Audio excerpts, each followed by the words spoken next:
Hello students, welcome to the online classes organized by CL Public School Nagaur. आज की class में हम एक नया चैप्टर स्टार्ट करने जा रहे हैं, परमुटेशंस एंड कॉम्बिनेशंस। ये एक बहुत ही इंटरेस्टिंग चैप्टर है और मैथमेटिक्स की जिस ब्रांच में हम परमुटेशंस एंड कॉम्बिनेशंस पढ़ते हैं उस ब्रांच को बोलते हैं कॉम्बिनेटरिक्स। कॉम्बिनेटरिक्स में हम डिस्कस करेंगे the various combinations that are in mathematics. जैसे जैसे हम चैप्टर पढ़ेंगे आप सीखते जाएंगे कि how to do the counting. Basically इस चैप्टर में हम काउंटिंग ही करने वाले हैं, how to count the various number of possible combinations that is studied in combinatorics. Permutations and combinations is a very important chapter and also it is very interesting as well because you just basically have to sit and count। आपको बस counting करनी है। Okay, आइए start करते हैं permutations and combinations।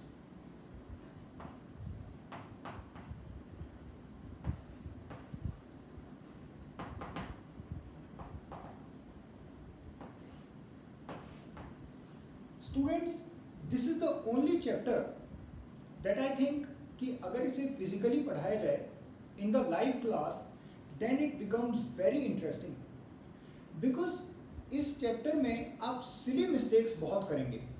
I hope आपकी class में ऐसा ना हो, लेकिन ऐसा जनरली होता ही है कि स्टूडेंट्स इस चैप्टर में काफ़ी सिली मिस्टेक्स करते हैं और जब क्लास में हम उन चीज़ों को डिस्कस करते हैं तो मैं देखता हूँ कि स्टूडेंट्स के जो रिएक्शन होते हैं फेस पे वो बड़े शॉकिंग होते हैं, तो उसे देखने में बड़ा मज़ा आता है।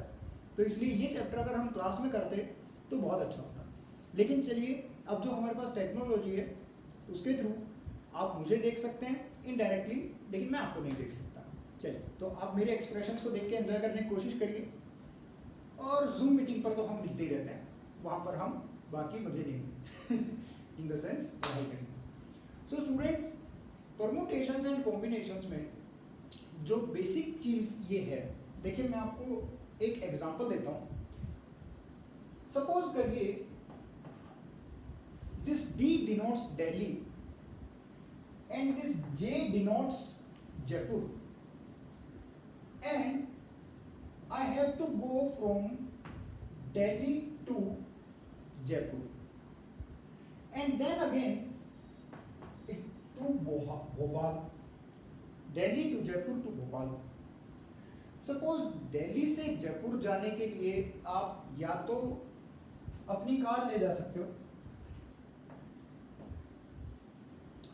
या फिर आप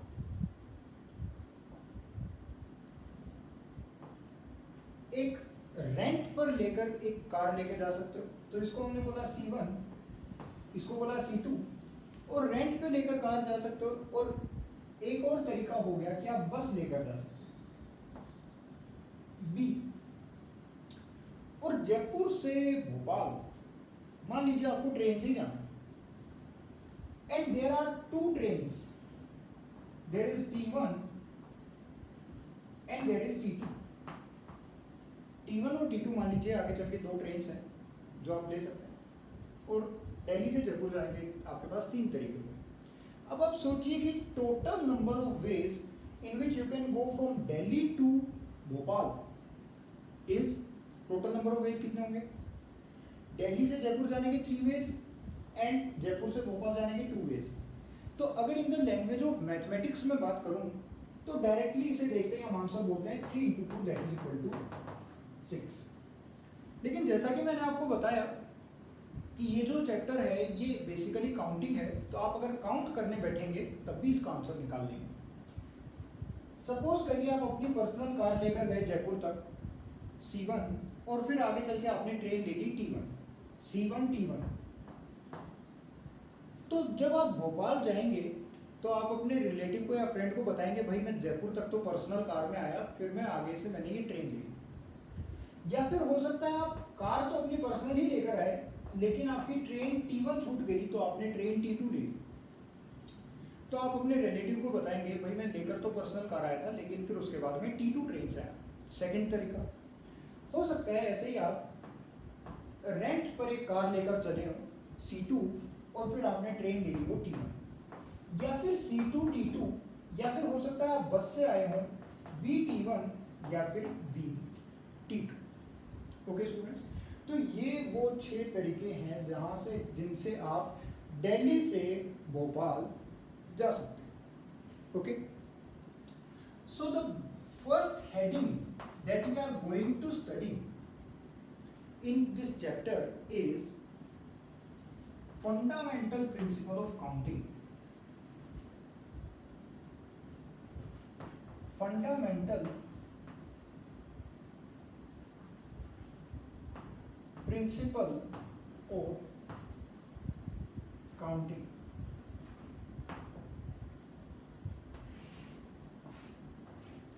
फंडामेंटल प्रिंसिपल ऑफ काउंटिंग में 2 लॉज होते हैं। फर्स्ट लॉ एडिशन,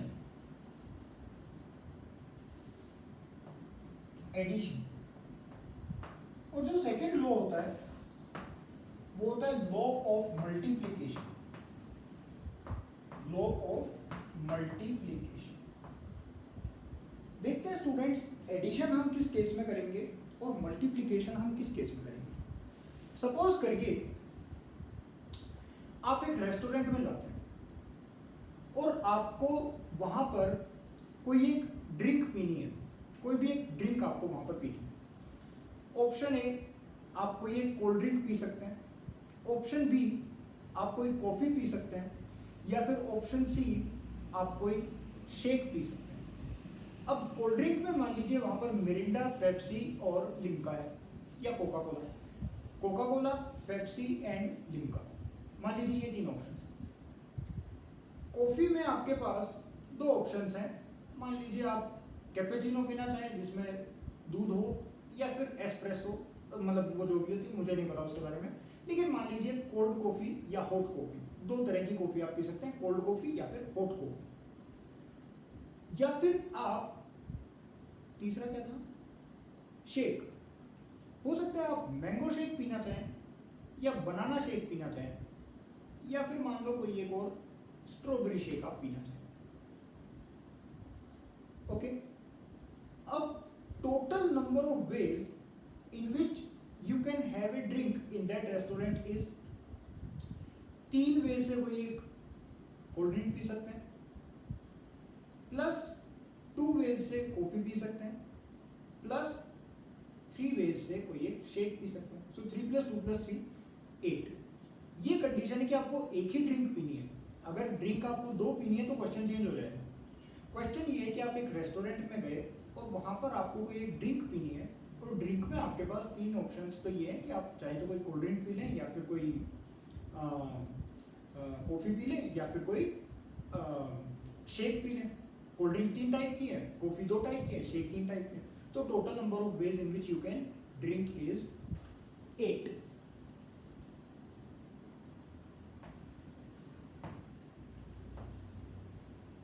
तो ये एक एग्जांपल हो गया। एक और एग्जांपल इसमें हम ये डिस्कस कर सकते हैं। सपोज करिए आपको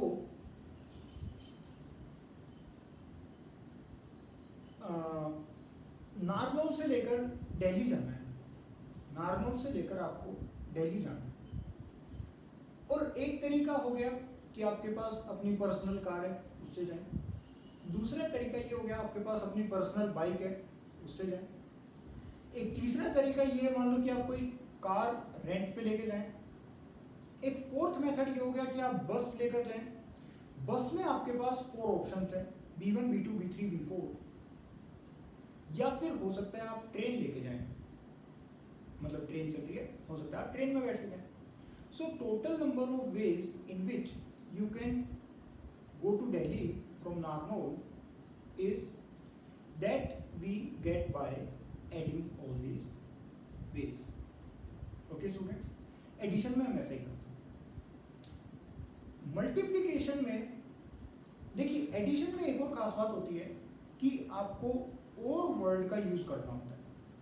अगर आप इसको इंग्लिश में देखना चाहें तो मल्टीप्लिकेशन में और वर्ड का यूज होता है, OR और।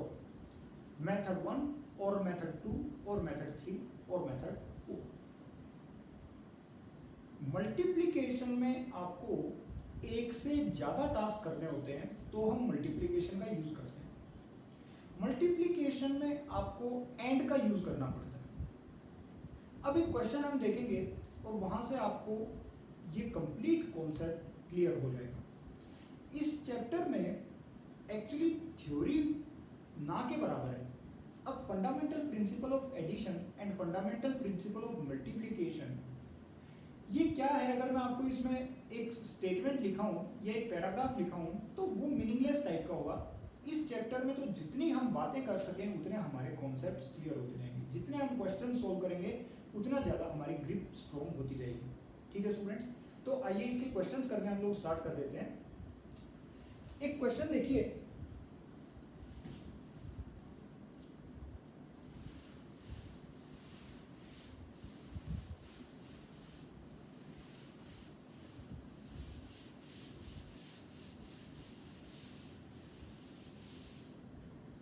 अगर आपको वीडियो स्लो लग रही है तो आप मल्टीप्लाइड बाय 2 की स्पीड में इस वीडियो को देखिए।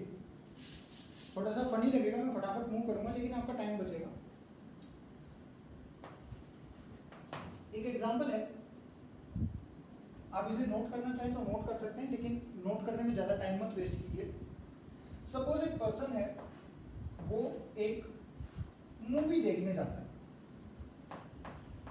एक पर्सन एक मूवी देखने जाता है और सिनेमा हॉल तक जाने के लिए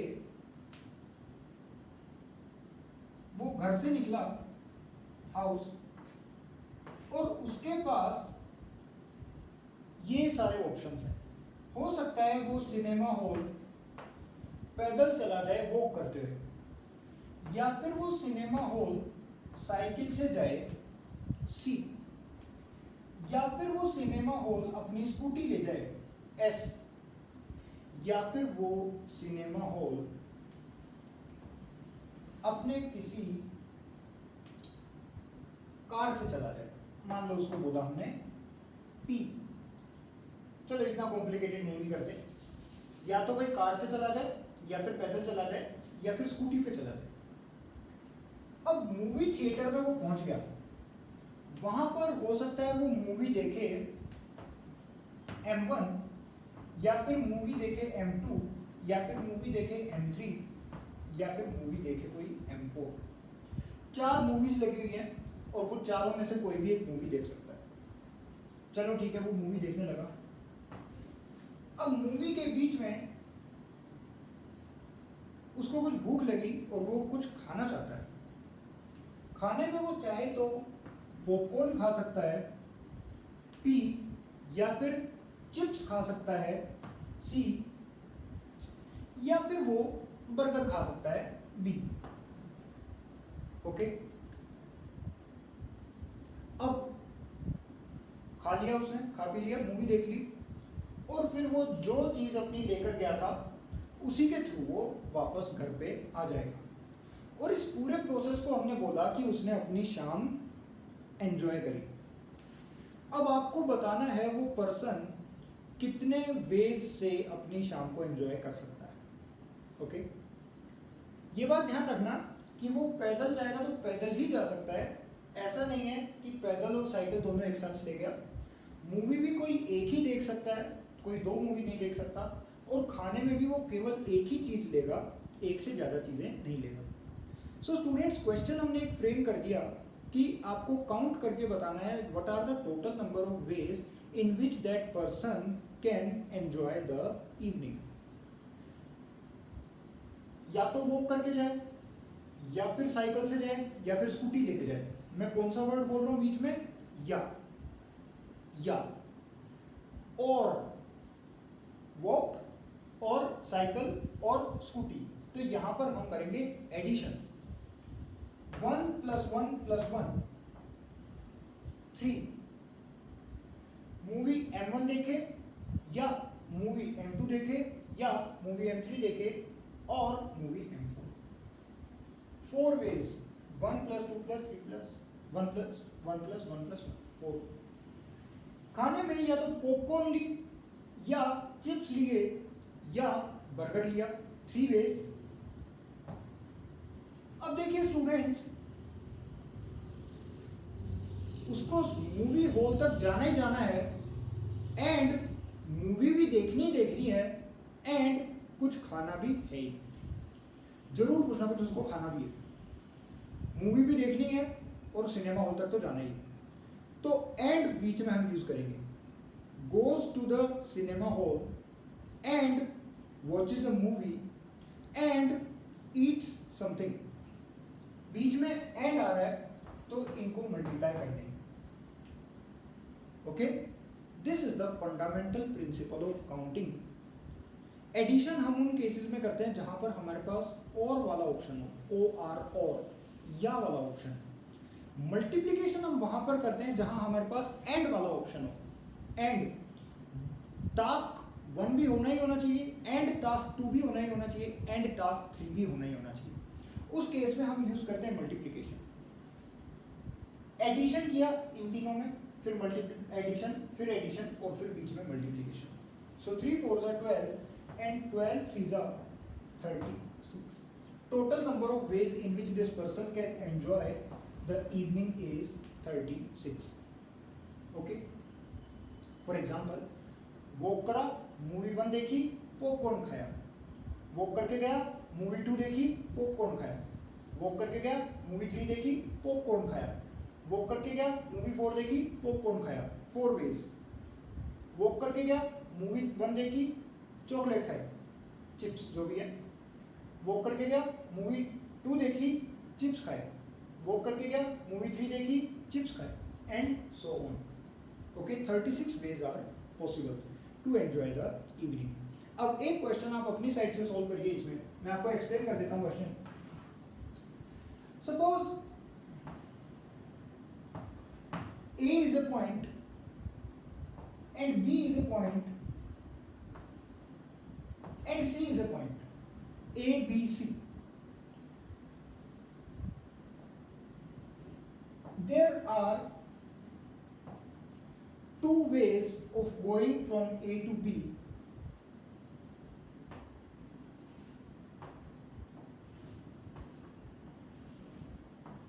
and 3 ways of going from B to C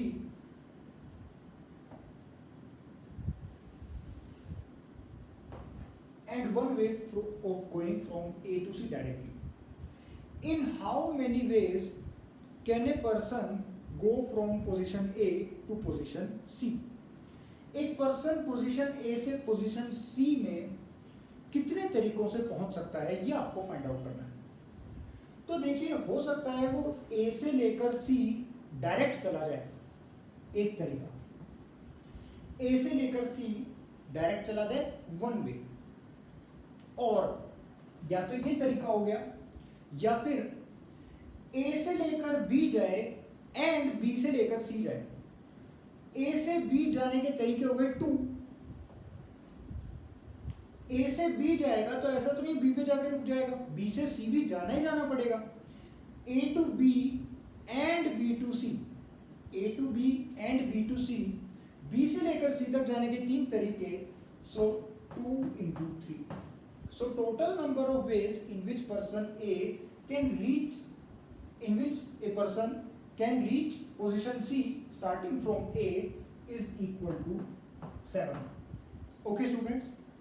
अब देखिए, इसमें जो खास बात है वो ये है कि इसके क्वेश्चन देखने में बिल्कुल सिंपल है और है भी सिंपल, लेकिन जितना हम कॉम्प्लिकेटेड करना चाहें उतना कॉम्प्लिकेटेड कर सकते हैं, जितना हम इसको एंजॉइंग बना सकें उतना बना सकते हैं। For example, A, B, C, D। एक पर्सन को A से B जाना है, B से C जाना है, या फिर एक पर्सन को A से D जाना है, और A से B जाने के 2 तरीके, B से C जाने के 3 तरीके, C से D जाने के 4 तरीके,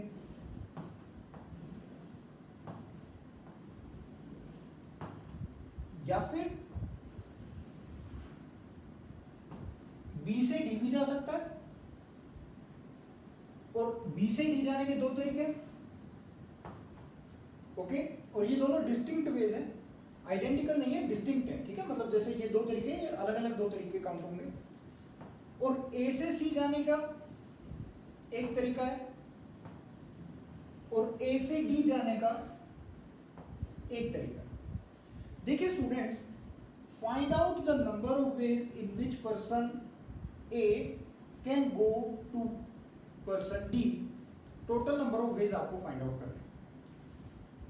इस क्वेश्चन को कैसे करेंगे आइए देखते हैं। हो सकता है ए से बी जाए, बी से सी जाए और फिर सी से डी जाए। पोजीशन ए से पोजीशन बी से पोजीशन सी, पोजीशन सी से पोजीशन डी। ए से बी जाने के दो तरीके एंड बी से सी जाना है तीन तरीके एंड सी से डी जाना है चार तरीके। 2 इंटू 3 इंटू 4। या फिर ये तो एक तरीका हो गया, या फिर वो ऐसा करे कि ए से बी जाए और बी से डायरेक्ट डी चला जाए। A to B and B to D. A से बी जाने के दो तरीके, बी से डी जाने के भी दो तरीके।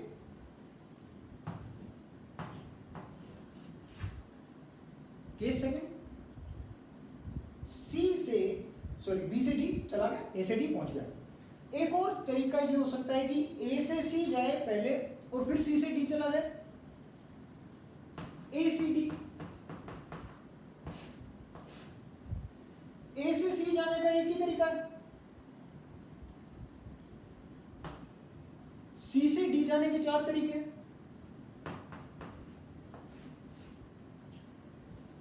ओके, और एक तरीका कौन सा बच गया कि ए से डी डायरेक्ट चला जाए। ए से डी डायरेक्ट जाने का एक तरीका। Students, case 1, case 2, case 3, case 4, इन चारों केसेस में आपस में और आएगा या एंड आएगा? इसमें और आएगा, क्योंकि इनमें से कोई एक ही जो तरीका वो लेगा। भाई अगर ए बी सी डी इस पाथ से वो चला गया तो दोबारा ए बी डी से क्यों जाएगा या फिर दोबारा ए डी से क्यों जाएगा? पहुंच गया वो। तो ये बीच में हमने एंड इसलिए लगाया, मल्टीप्लाई इसलिए किया क्योंकि ए से बी जाना ही जाना है, बी से सी जाना ही जाना है और सी से डी जाना ही जाना है, बीच में तो रुक नहीं सकता। तो इसलिए बीच में हमने मल्टीप्लाई लगाया। अब ये चारों केसेस को हमने लिख लिया और कोई केस हमको नजर नहीं आ रहा, तो अब हम बोलेंगे कि इन चारों केसेस को आपस में ऐड करा दो। 2 इंटू 3 6, 6 4 जा 24, 24, 2 2 जा 4। जैसा कि मैंने आपको बताया था हमको सिर्फ काउंटिंग करनी है इस चैप्टर में। Next 4 and next 1, so 29 is the answer. 29 ways से वो ए से डी जा सकता है। ओके, अब एक क्वेश्चन आप ऐसे होमवर्क लिख लीजिए और कमेंट सेक्शन में आपको उसका आंसर बताना है।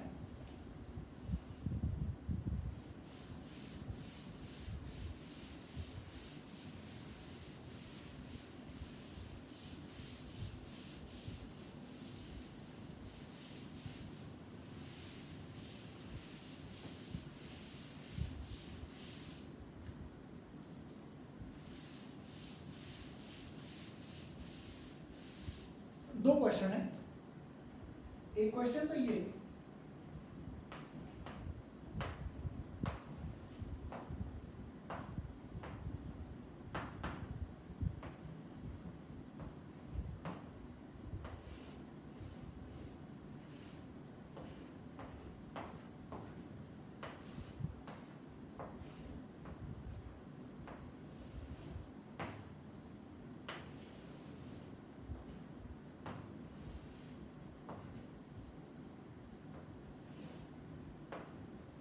स्टूडेंट्स, इस ग्राफ में आपको ये बताना है कि ए से ई पहुंचने के कितने तरीके हैं। ए से बी जाने के दो तरीके, बी से सी जाने के दो तरीके, बी से डी जाने का एक तरीका, बी से ई आने का एक तरीका, डी से ई जाने के दो तरीके, ए से डी जाने का एक तरीका। Okay,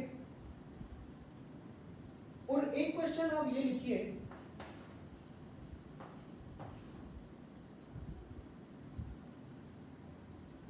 in an exam there are 3 subjects.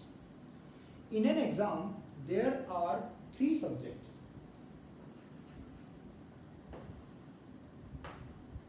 In an exam, there are 3 subjects.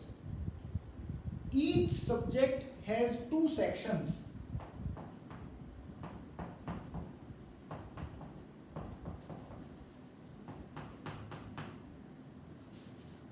एक एग्जाम में 3 सब्जेक्ट हैं और हर सब्जेक्ट में 2-2 सेक्शन हैं. सेक्शन 1 में 2 क्वेश्चन है और सेक्शन 2 में 3 क्वेश्चन है. एक एग्जाम है जिसमें 3 सब्जेक्ट्स हैं और उसमें 2 सेक्शन है हर सब्जेक्ट में. सेक्शन 1 में 2 क्वेश्चन है और सेक्शन 2 में 3 क्वेश्चन है. सेक्शन 1 में जो 2 क्वेश्चन हैं वो दोनों के दोनों एमसीक्यू टाइप के हैं, जिसमें हर एक में 4 ऑप्शन है. काफी लेंथी क्वेश्चन है. 2 क्वेश्चन है, दोनों में ए बी सी डी ज्यादा बड़ा हो जाएगा, केवल 2 ऑप्शन ले लो. मान लो ट्रू और फॉल्स है. सेक्शन 1 में 2 क्वेश्चन है जिसमें ट्रू और फॉल्स करके 2 आंसर्स पॉसिबल हैं. दोनों क्वेश्चन ट्रू फॉल्स टाइप के हैं, जिसमें या तो ट्रू आंसर होगा या फिर फॉल्स आंसर होगा. और सेक्शन 2 में जो 3 क्वेश्चन है, तीनों के तीनों एमसीक्यू टाइप के हैं, जिसमें 3 ऑप्शंस हैं, ए बी सी. ओके.